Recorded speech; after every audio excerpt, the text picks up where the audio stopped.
ఏదో English చదువుకున్నట్టు engineering చదువుకున్నాను. మా చెల్లెలు తను టీచర్ అవ్వాలనుకుంది, టీచర్ అయింది.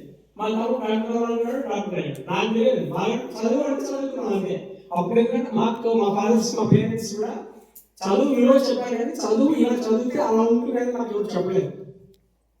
అందుకోసం నాకు ఎందుకంటే మాకు కూడా నాలెడ్జ్ ఏదో షేర్ చేసుకోవాలని ఇక్కడ పేరెంట్స్ పంపించాను నేను special. Plus 2 languages, not Sanskrit, any language. One is English is compulsory. One language is either Telugu or Hindi or Sanskrit or Urdu, any regional language. In cities, even this one French language, Italian, some of the schools are opting. So any regional language. So whenever you are going to colleges, so in that college only few options will be there. Usually Sanskrit will be very common. Why? Sanskrit అందరికి common గా పెడతారు. ఎందుకు పెడతారు? Especially cities లో, హైదరాబాద్ లాంటి cities లో Sanskrit ఎందుకు పెడతారు తెలుసా? స్కోరింగ్. యాక్చువల్ సాంస్క్రిట్ ప్రకారం మనం చూసుకుంటే చాలా డెప్త్గా ఉంటుంది, కానీ సాంస్క్రిట్ అనేది ఎవరికి చాలా తక్కువ మందికే తెలుసు.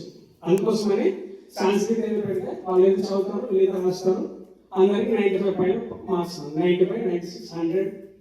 So very common.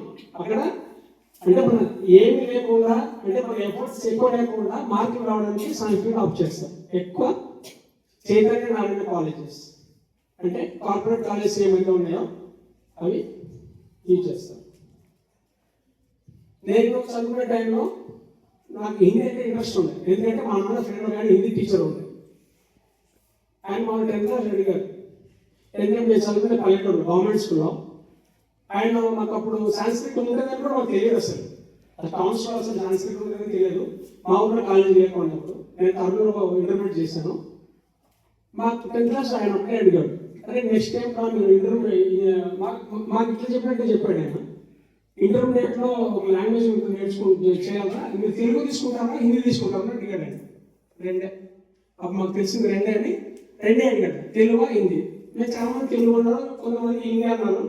మాకు కన్ఫ్యూజన్ ఎందుకంటే మా ఫాదర్ ఫ్రెండ్ కదా, ఒక భయంతో అంటే హిందీ కూడా బాగా వచ్చు మామూలుగా, లేదు సార్ మేము హిందీ తీసుకున్నామని చెప్పాను. సో అక్కడికి వెళ్ళిన తర్వాత కానీ మాకు తెలియలేదు.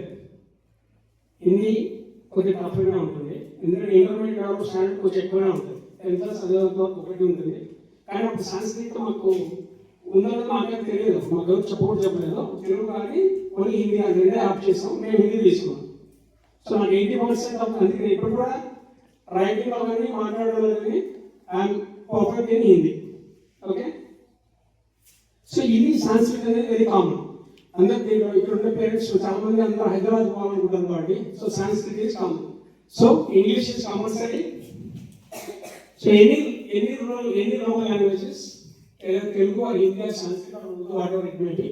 సో సాంస్క్రిట్ లాంగ్వేజ్ కోసం ఎక్కువ మంది సాంస్క్రిట్ అవుట్ చేస్తారు, మార్క్స్ బాగా వస్తాయి. This is MPC. Next is BiPC. ఇక్కడ కూడా so botany, zoology, so physics ఇవన్నీ కామన్, ప్లస్ ఇది కామన్. సో బాటనీ జువాలజీలో బయాలజీ అంటారు, అంటే అక్కడ కామన్గా బాటనీ బయాలజీ ఉంటుంది. సో ఇది కామన్.